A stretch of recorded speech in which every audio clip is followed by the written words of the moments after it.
नमस्कार, let's cook with जेडीमध्ये मी तुमचं खूप खूप स्वागत करत आहे. तर आज मी बनवणार आहे ब्रोकोलीची भाजी. त्यासाठी मी इथे ब्रोकोली घेतलेली आहे. ती आता छान कट करून घ्यायची आहे. तर असे छोटे छोटे पार्ट मी काढून घेणार आहे. सहज निघतात ते हाताने. त्यानंतर मी इथे चाकूने बारीक कट करून घेणार आहे. देठाकडचा छोटा भाग काढून घ्यायचा आहे आणि फुलाकडच्या भागाचे छोटे छोटे पीसेस करून घ्यायचे.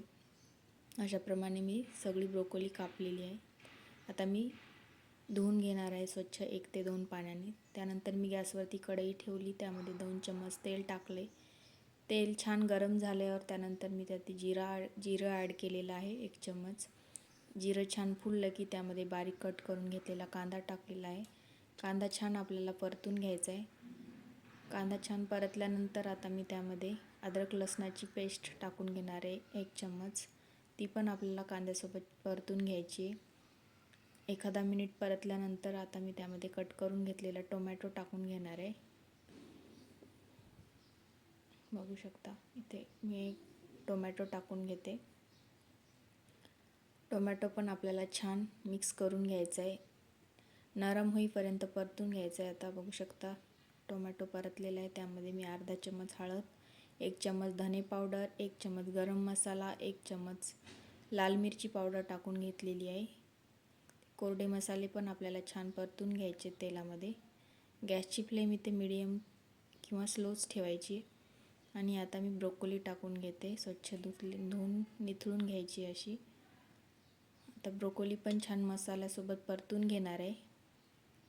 सगळे मसाले ब्रोकोलीला लागतील अशाप्रमाणे आपल्याला छान मिक्स करून घ्यायचे. त्यानंतर मी इथे आता उरलेली पण ब्रोकोली पाण्यातून काढून टाकून घेतलेली आहे.